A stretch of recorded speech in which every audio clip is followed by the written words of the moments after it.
Bienvenidas y bienvenidos, gracias por estar en este programa de nuevo. Seguimos muy de cerca lo que está ocurriendo en México con el tema del magisterio, con las movilizaciones del día de hoy, con lo que significa el encuentro de nuevo esta noche entre representantes de la Coordinadora Nacional de Trabajadores de la Educación y el gobierno mexicano a través de la Secretaría de Gobernación. Uno de nuestros invitados canceló la presencia en este estudio porque precisamente se reactivó la posibilidad de sentarse a dialogar con el gobierno y bueno, pues envió este mensaje y nos confirma que están precisamente en Gobernación con este encuentro de nuevo entre la CENTE y la Secretaría de Gobernación. Así que de esto hablaremos esta noche con nuestro invitado Gilberto Guevara Niebla. Estaríamos en una especie de debate, en una especie de contraste entre el líder de la sección 9 de la CENTE en la capital de la República Mexicana y Gilberto Guevara Niebla, pero bueno, nuestro invitado nos ha mandado esta disculpa porque está precisamente en Gobernación junto con otros representantes de la CENTE. Enrique Enríquez, que es esta figura que está ahora en esta mesa de negociación. Veremos qué resulta de ello. Gilberto Guevara Niebla, bueno, es muchas cosas, un hombre que en su momento fue subsecretario de la SEP, es sociólogo de la educación, un hombre identificado con luchas importantes en México como 1968, estuviste preso algunos años, precisamente derivado de lo que ocurrió con el movimiento estudiantil en México de aquellos años, y ahora con un libro que qué cosa, se presentó hoy, empieza a circular el día de hoy, coincidentemente con nuestra invitación, y amablemente lo has traído a la mesa, este libro de Cal y Arena que es Poder para el Maestro, Poder para la Escuela, de Gilberto Guevara Niebla, la explicación más completa y lúcida de la reforma educativa. Déjame, Gilberto, antes de iniciar la charla contigo, escuchar lo que Rey Rodríguez, nuestro colega periodista, nos cuenta esta noche sobre lo que ha ocurrido en las últimas horas, particularmente en la Ciudad de México, con este tema. Rey, adelante. Nuevamente, los maestros de la Coordinadora Nacional de Trabajadores de la Educación han salido a las calles para manifestarse en contra de la reforma educativa. Ellos han dicho que continuarán con estas protestas a pesar de las advertencias del gobierno de emprender medidas. Esta mañana pues se dieron algunos bloqueos en varios puntos de la capital, incluso más de 200 escuelas suspendieron actividades en apoyo al movimiento magisterial. Pero dejemos que sean los propios maestros, los propios manifestantes que digan por qué se han sumado a estas protestas que se están dando en varios puntos del país, en Oaxaca, en Chiapas, en Michoacán, en contra de la reforma educativa. Que no es una reforma educativa, es una reforma laboral. Educativa tiene que ver con planes y programas de estudio. ¿Violan los derechos laborales? Claro que sí. En el momento que nos están poniendo en una evaluación en donde puede ser posible que te saquen de toda la jugada. Les prometen muchas cosas y no se cumplen. Entonces, por eso mismo estamos aquí, para que todo lo que hicimos como derecho que hay en la Constitución. Maneja mucho el hecho de que somos flojos, de que estamos aquí porque no queremos dar clases, y cuando en realidad esa no es la situación. Este martes también el secretario de Educación, Aurelio Nuño, pues insistía en que la reforma educativa no es el problema, sino la solución, y también decía que en breve se iba a anunciar el modelo educativo nacional que contempla nuevos programas de estudios derivados de la reforma educativa.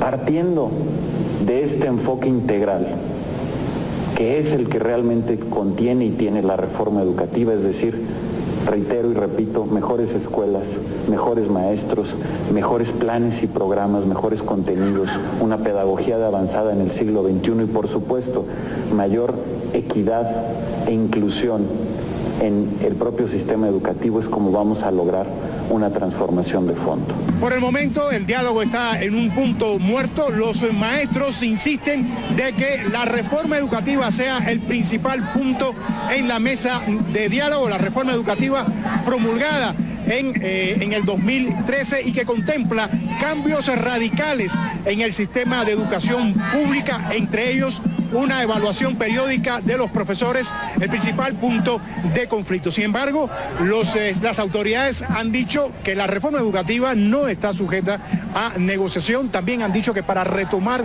el diálogo, pues es necesario liberar los bloqueos. Rey Rodríguez, CNN, Ciudad de México. Gracias a Rey Rodríguez con este informe que nos da de las últimas horas en la Ciudad de México. Gilberto Guevara Niebla, tú publicas Poder para el Maestro, Poder para la Escuela y dices, quiero explicar. Sí. Ya que eres maestro, quieres explicar esta reforma educativa. ¿Te colocas tú en la posición de defensa de la reforma educativa hasta donde entiendo? Sí, desde luego. Es decir, algo que resulta sumamente preocupante, Carmen, es que este movimiento se ha levantado y se ha construido en una gran parte por malentendidos, por mitades a media, por verdades a medias, por falsedades, mitos que se han corrido. Cuéntanos de los mitos y verdades. Es una reforma laboral, se va a privatizar la escuela, se van a vender los libros de texto. Claro que no, nada de eso. Es decir, lo que resulta muy alarmante, sin embargo, un segundito, es que... Un segundito nada más aquí, perdón. Sí, dime. Reforma laboral. Acabamos de escuchar a los maestros que dicen, esto no es una reforma educativa, esto es una reforma laboral, es una reforma administrativa, laboral, no hay nada respecto a un modelo educativo nacional distinto. Apenas hoy el secretario Nuño habló de una siguiente fase, que es presentarán en futuro un modelo educativo nacional como parte de una reforma integral cuya primera fase es la que está generando esta movilización. Sí, todas las reformas son reformas que se implantan a lo largo de muchos años y tienen muchas características comunes. Primero, algo que los profesores habría que admitir es que las reformas no son consultadas con los maestros. Eso no es duda. En el pasado no hay una sola reforma desde la creación de la Secretaría de Educación Pública que haya sido consultada con los maestros. En el año 2008, el líder o el Sindicato Nacional de Trabajadores de la Educación, con la Alianza por la Calidad de la Educación, tomó el control de la educación nacional a través de un cogobierno que se estableció CEP sindicato, que significó prácticamente darle al sindicato la dirección de la educación en el país. No se consultó a los maestros, me explico, para realizar la alianza. Fue un programa de 10 puntos muy famosos, pero nunca se consultó a los maestros. El problema de consultar a los maestros es un problema que nadie ha reflexionado en profundidad. Es algo muy difícil. Es decir, una reforma educativa, vuelvo al punto original, es algo muy complejo y abarca muchos planos y no hay en ningún caso un método que te diga las reformas educativas tienen que ir de A a B, de B a C, etcétera, etcétera. Que haya un método para reformar la educación no existe. En cambio, sí existe un criterio básico.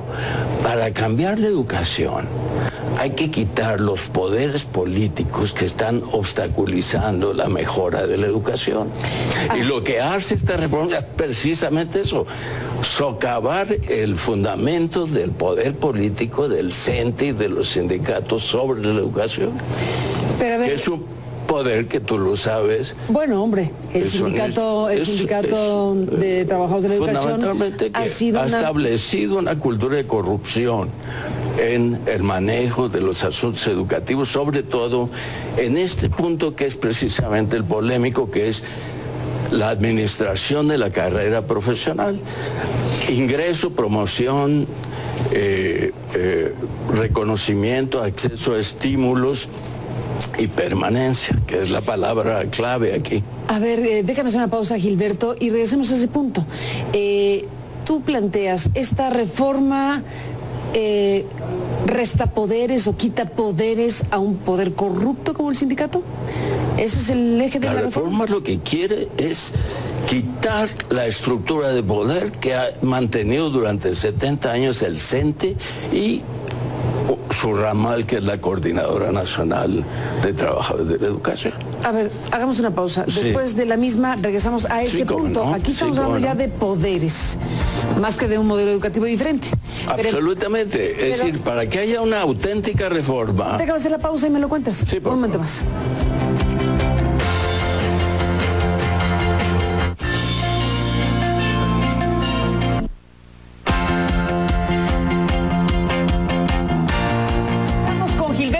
Niebla, hablando de lo que está pasando en México y esta oposición a una reforma educativa que lleva 3 años de promulgada y que, bueno, pues en este momento vuelve a la mesa la Coordinadora Nacional de Trabajadores de la Educación con la Secretaría de Gobernación. Regresamos al punto, Gilberto, que tú colocas respecto a esta reforma. En la defensa de esta reforma tú dices su propósito o uno de sus propósitos o el primer propósito. El primer propósito es quitarle la base de poder al Sindicato de Trabajadores de la Educación, el CENTE, y colocar como ingrediente promocional los méritos académicos. Dejemos el mérito académico, pero dejemos el punto en el poder. A ver, esta reforma nació previamente encarcelando a una lideresa sindical como el Bester Gordillo. Ahí empieza públicamente a hablarse de la reforma, cuando hay una incipiente oposición desde el sindicato de maestros a esta reforma que estaba por llegar, y la meten a la cárcel, y es una señal. Pero a partir de ahí, ¿qué sucede? Yo me voy para atrás. En 2008 es el punto de apogeo del poder del Bester y el poder del CENTE. ¿Por qué? Porque los gobernantes, en este caso Calderón, que era el presidente, le entregó la educación nacional, la dirección de la educación nacional al CENTE. A cambio de una estructura electoral. Claro que sí. De una máquina electoral. A cambio de las funciones electorales del sindicato. En 2008, Alianza por la Calidad de la Educación, puedes ver el documento en Google y verás que la educación pasa a ser gobernada por una comisión mixta, 50% de funcionarios de la SEP, 50% de funcionarios sindicales. ¿Pero quién crees que dominaba en ese cogobierno? ¿Quién? Pues el sindicato. El sindicato, los funcionarios de la SEP generalmente pues ceden. A ver, Gilberto. Es decir, tú sabes que el gran componente del sindicalismo en México y del sindicalismo educativo que ha hecho tanto daño a la educación es la política, Carmen. La política se monta. Entonces, cuando dicen los opositores, Gilberto, que esta no es una reforma educativa, sino es una reforma laboral o administrativa. No, es que tenemos que hablar en serio. Por eso, ¿no? hablando en serio, eso es una... Tú dices es para desmontar el poder del sindicato. Sí, mira. La carrera magisterial tiene varios momentos. El momento de el ingreso a la carrera, en el cual te dan un nombramiento o una plaza. El momento en el cual alguien se promueve a un puesto de dirección o a un puesto de supervisor, o etcétera, etcétera. El momento en el cual alguien se registra para recibir un estímulo económico, que era lo que hacía carrera magisterial, que hoy salió en la reforma. El momento en el cual... Exacto. Entonces, en todos esos momentos, ¿quién decidía y cómo se decidía desde 1950-60? El sindicato. En los años 70, en los años 80, cuando vino el boom, después del plan de 11 años, las plazas de profesor se vendían baratas, además. Se vendían a 50,000 pesos, a 80,000 pesos. Últimamente se han vendido a 100,000, 120,000 pesos. ¿Se siguen vendiendo? Se han valorado. Todavía te puedo decir que hace un año se vendían plazas en Chiapas, para decirte nombres concretos, en el estado de Chiapas. ¿Te das cuenta, Carmen? La educación nacional, no podemos educar niños en la honestidad, la honradez, en valores como la libertad y la justicia, valores superiores del hombre, los derechos humanos, si están en un entorno de corrupción, Carmen?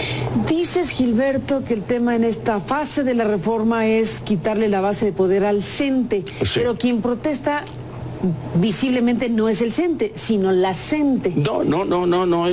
Yo te quiero decir que hay una resistencia política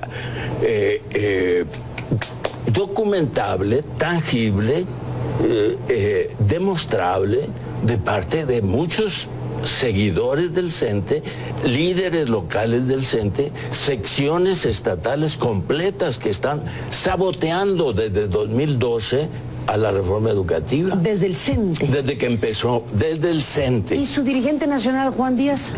Bueno, no, eso no sé, no conozco qué pasa dentro del CENTE, pero Juan Díaz creo yo que representaría una idea sana. Vamos a confiar en que su discurso... ¿En qué sentido sano? Pues que apoya la reforma y que está...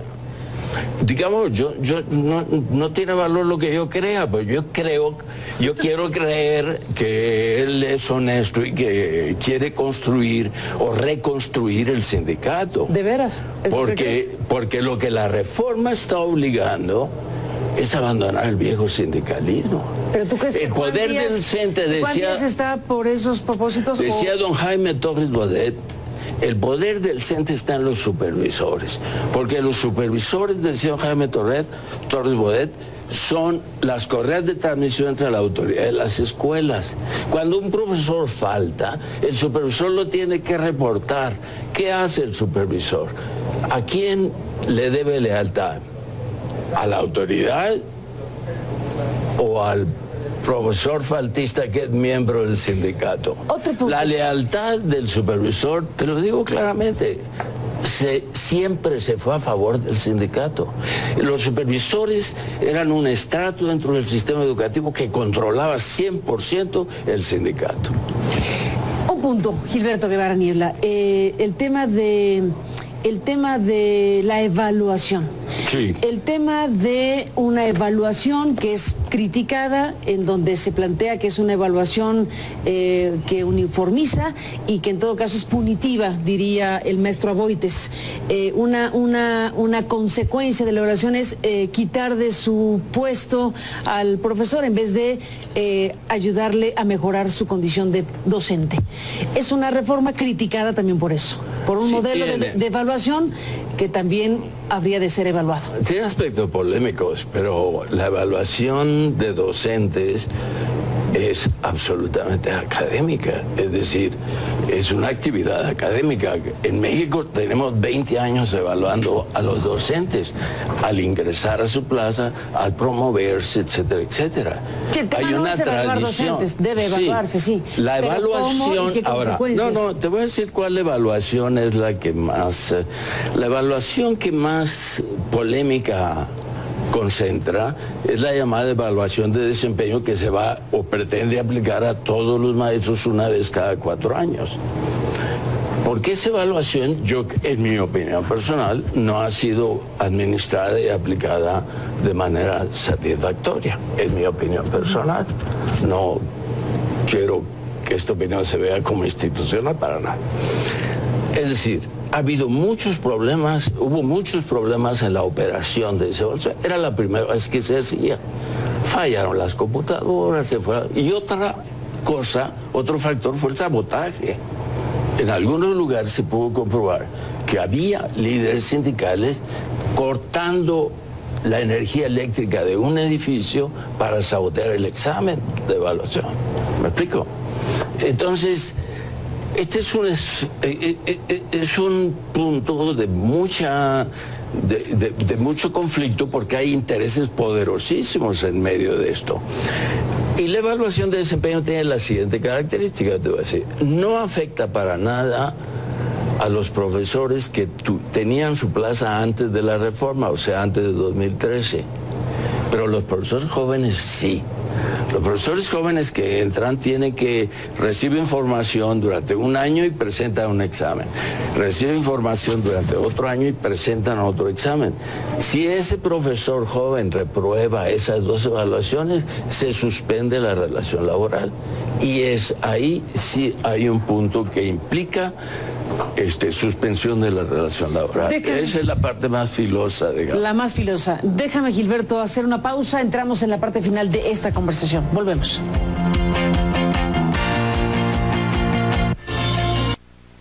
Entramos, Gilberto, en la parte final. Bueno, ya se acabó el tiempo para hablar más de la reforma en este programa, por lo menos. Seguiremos hablando en otra ocasión. Pero cerramos con una reflexión tuya acerca del clima, del ambiente que se ha creado respecto a la reforma, los maestros, el poder político y frases que se lanzaron en estos últimos días, que recuerdan al 68. Exacto. Mira, Carmen, yo viví 68, como sabes, y he sido observador atento de los movimientos sociales en México.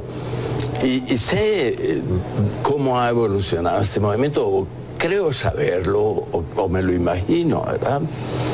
El problema de los movimientos es cuándo detenerse. Es decir, los movimientos de masas, por una lógica prácticamente natural en todo el mundo, se radicalizan. Y en los órganos de dirección, lo sé porque ya he recibido información de aquí, de la coordinadora.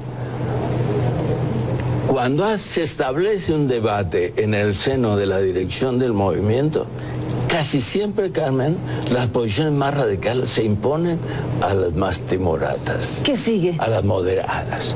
30 segundos. Y yo, una apelación y una exhortación a la reflexión, a la prudencia, a la inteligencia. Es decir, otra vez vamos a vivir otro catástrofe, ¿verdad? Otro movimiento que llega al abismo y que se cae. No, este movimiento tiene que servir para algo, que sea algo positivo, que tenga una dimensión constructiva. Y para recuperar esa dimensión se necesita abandonar la bandera de derogación total a la reforma. Yo creo que tiene que haber una postura más inteligente. Pero el gobierno tendría que ser también... También. Entonces tiene que haber una discusión sobre la reforma. Exacto, sí. Y una discusión que permita una modificación. Una mejora de la reforma. Pero no es inamovible la reforma. No, hay muchos aspectos. Silvia Smelker lo ha dicho, la reforma es mejorable. Nada es perfecto, Carmen. En este momento político, tú dices, sí hay que sentarse a discutir la reforma. Exacto, la reforma, sí. Pues estaremos al pendiente de qué pase esta noche, en particular, que están sentados a la mesa de nuevo. Nos vamos, Gilberto, habrá oportunidad de volver a hablar contigo, pero se acabó el tiempo. Una frase de 30 segundos. Es decir, el movimiento termina siendo siempre dirigido por las fuerzas más radicales y más irracionales. Eso nos ocurrió en 68. Hay que impedir que este movimiento le pase lo mismo. Gilberto Guevara Niebla, gracias por estar aquí esta noche y nos mantenemos en comunicación. A usted, gracias, buenas noches, hasta mañana, que descanse.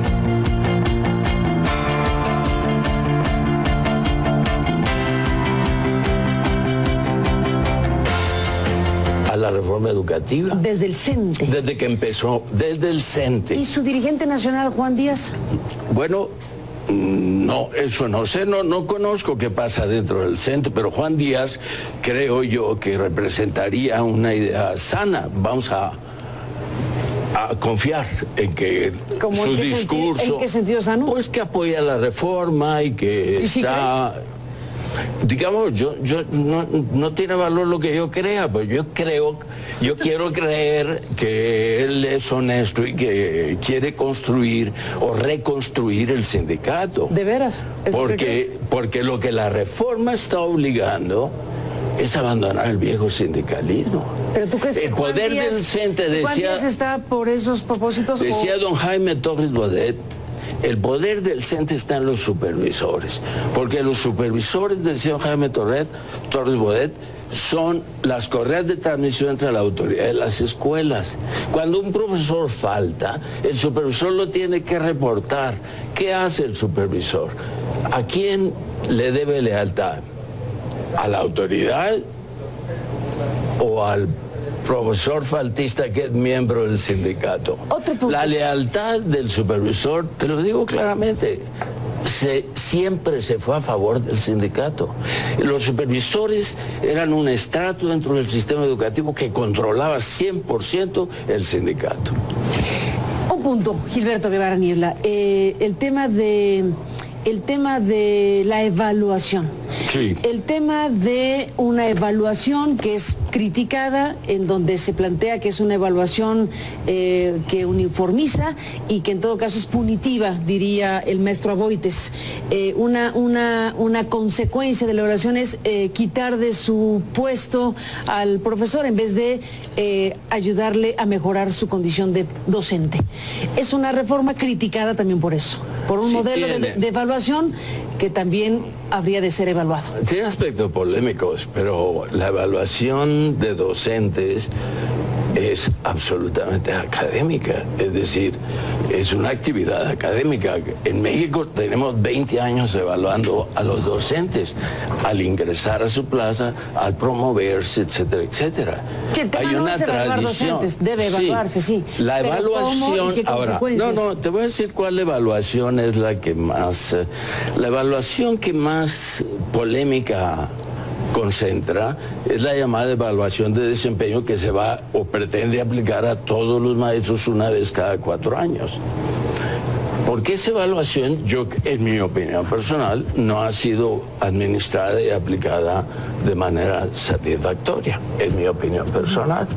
No quiero que esta opinión se vea como institucional para nada. Es decir, ha habido muchos problemas, hubo muchos problemas en la operación de esa evaluación. Era la primera vez que se hacía. Fallaron las computadoras, y otra cosa, otro factor fue el sabotaje. En algunos lugares se pudo comprobar que había líderes sindicales cortando la energía eléctrica de un edificio para sabotear el examen de evaluación. ¿Me explico?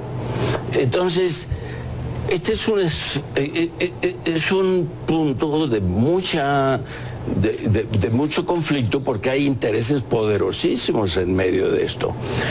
Y la evaluación de desempeño tiene la siguiente característica, te voy a decir: no afecta para nada a los profesores que tú... La cárcel, y es una señal. Pero a partir de ahí, ¿qué sucede? Yo me voy para atrás. En 2008... es el punto de apogeo del poder del BCER y el poder del CENTE. ¿Por qué? Porque los gobernantes, en este caso Calderón, que era el presidente, le entregó la educación nacional, la dirección de la educación nacional al CENTE. A cambio de una estructura electoral. Claro que sí. De una máquina electoral. A cambio de las funciones electorales del sindicato. En 2008, Alianza por la Calidad de la Educación, puedes ver el documento en Google y verás que la educación pasa a ser gobernada por una comisión mixta, 50% de funcionarios de la SEP, 50% de funcionarios sindicales. ¿Pero quién crees que dominaba en ese cogobierno? ¿Quién? Pues el sindicato. El sindicato, los funcionarios de la SEP generalmente pues ceden. A ver, Gilberto. Es decir, tú sabes que el gran componente del sindicalismo en México y del sindicalismo educativo que ha hecho tanto daño a la educación es la política, Carmen. La política se monta. Entonces, cuando dicen los opositores, Gilberto, que esta no es una reforma educativa, sino es una reforma laboral o administrativa...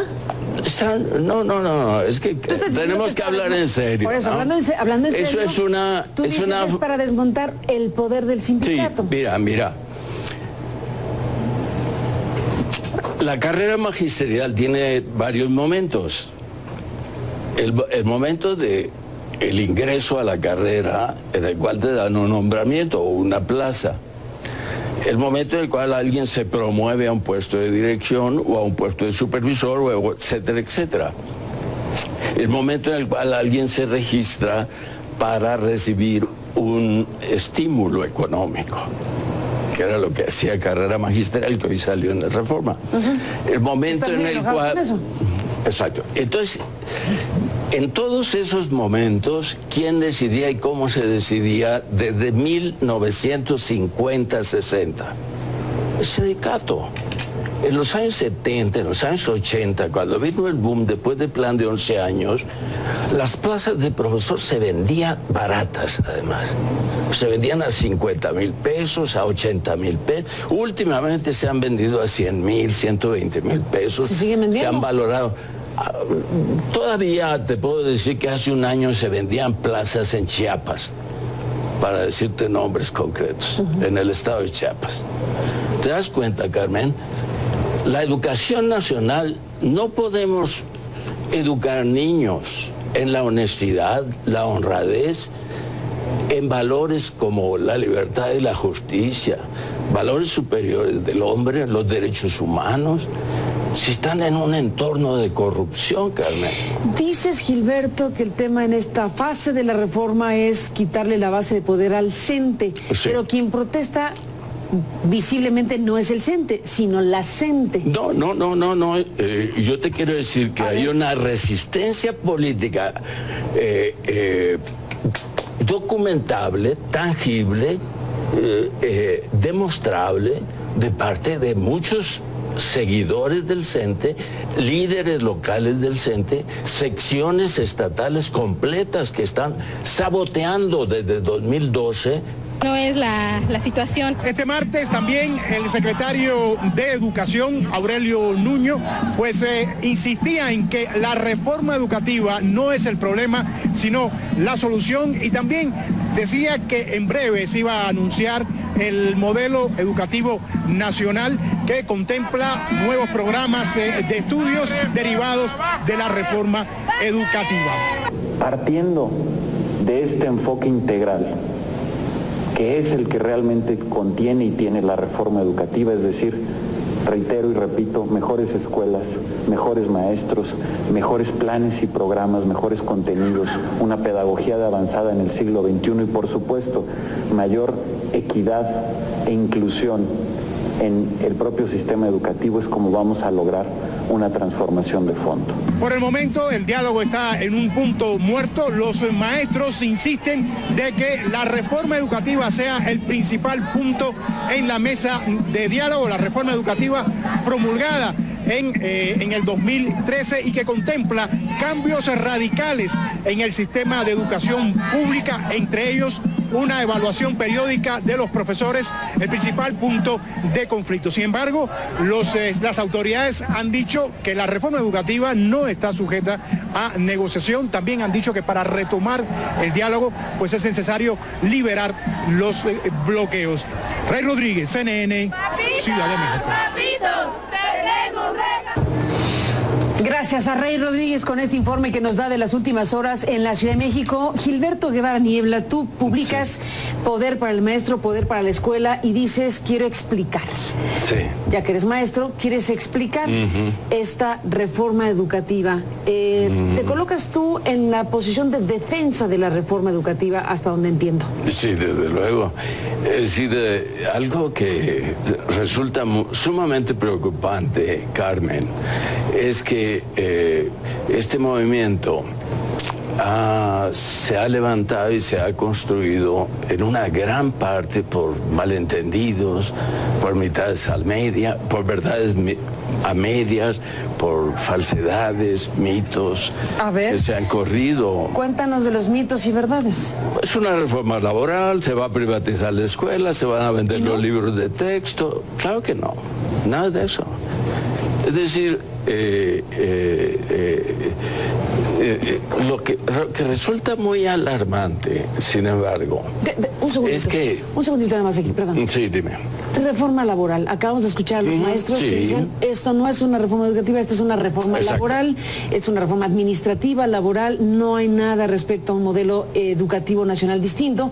Apenas hoy el secretario Nuño habló de una siguiente fase, que es presentarán en futuro un modelo educativo nacional como parte de una reforma integral cuya primera fase es la que está generando esta movilización. Sí, todas las reformas son reformas que se implantan a lo largo de muchos años y tienen muchas características comunes. Primero, algo que los profesores habría que admitir es que las reformas no son consultadas con los maestros. Eso no es duda. En el pasado no hay una sola reforma desde la creación de la Secretaría de Educación Pública que haya sido consultada con los maestros.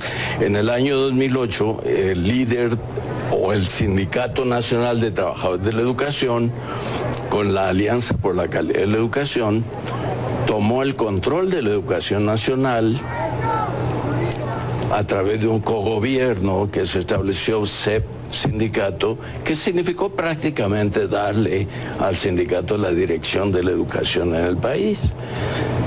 No se consultó a los maestros, me explico, para realizar la alianza. Fue un programa de 10 puntos muy famosos, pero nunca se consultó a los maestros.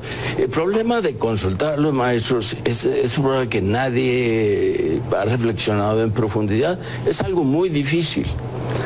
Es decir, una reforma educativa, vuelvo al punto original, es algo muy complejo y abarca muchos planos y no hay en ningún caso un método que te diga las reformas educativas tienen que ir de A a B, de B a C, etcétera, etcétera. Que haya un método para reformar la educación no existe. En cambio, sí existe un criterio básico. Para cambiar la educación hay que quitar los poderes políticos que están obstaculizando la mejora de la educación. Y lo que hace esta reforma es precisamente eso, socavar el fundamento del poder político del CENTE y de los sindicatos sobre la educación.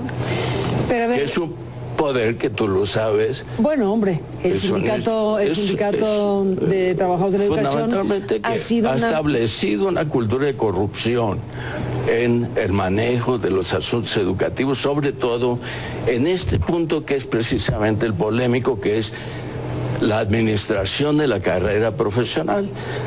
Ingreso, promoción,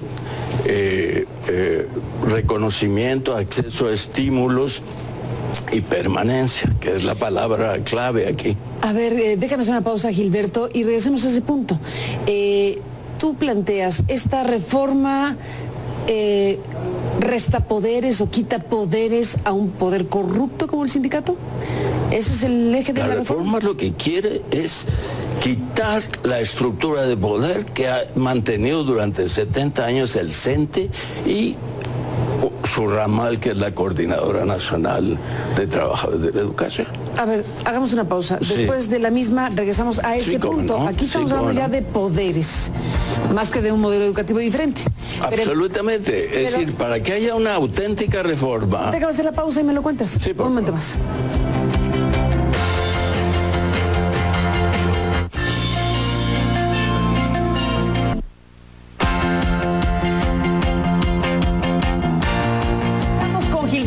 Niebla, hablando de lo que está pasando en México y esta oposición a una reforma educativa que lleva 3 años de promulgada y que, bueno, pues en este momento vuelve a la mesa la Coordinadora Nacional de Trabajadores de la Educación con la Secretaría de Gobernación. Regresamos al punto, Gilberto, que tú colocas respecto a esta reforma. En la defensa de esta reforma tú dices su propósito o uno de sus propósitos o el primer propósito. El primer propósito es quitarle la base de poder al Sindicato de Trabajadores de la Educación, el CENTE, y colocar como ingrediente promocional los méritos académicos. Dejemos el mérito académico, pero dejemos el punto en el poder. A ver, esta reforma nació previamente encarcelando a una lideresa sindical como el Bester Gordillo. Ahí empieza públicamente a hablarse de la reforma, cuando hay una incipiente oposición desde el sindicato de maestros a esta reforma que estaba por llegar, y la meten a la...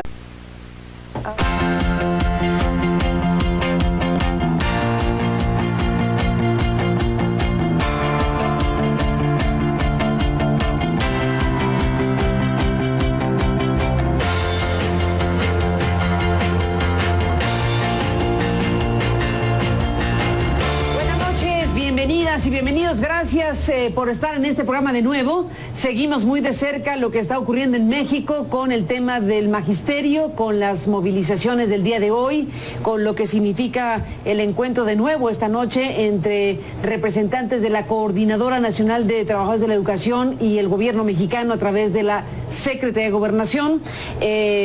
Uno de nuestros invitados canceló la presencia en este estudio porque precisamente se reactivó la posibilidad de sentarse a dialogar con el gobierno y bueno, pues envió este mensaje y nos confirma que están precisamente en Gobernación con este encuentro de nuevo entre la CENTE y la Secretaría de Gobernación. Así que de esto hablaremos esta noche con nuestro invitado Gilberto Guevara Niebla. Estaríamos en una especie de debate, en una especie de contraste entre el líder de la sección 9 de la CENTE en la capital de la República Mexicana y Gilberto Guevara Niebla, pero bueno, nuestro invitado nos ha mandado esta disculpa porque está precisamente en Gobernación junto con otros representantes de la CENTE. Enrique Enríquez, que es esta figura que está ahora en esta mesa de negociación.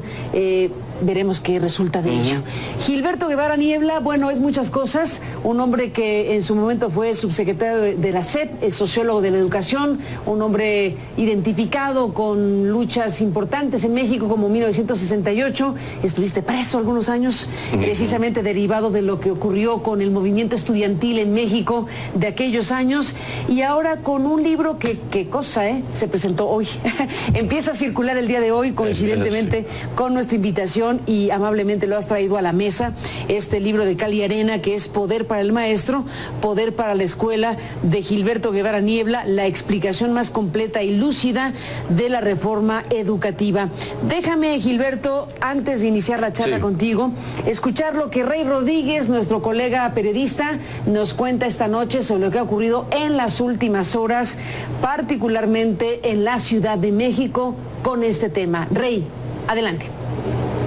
Nuevamente, los maestros de la Coordinadora Nacional de Trabajadores de la Educación han salido a las calles para manifestarse en contra de la reforma educativa. Ellos han dicho que continuarán con estas protestas a pesar de las advertencias del gobierno de emprender medidas.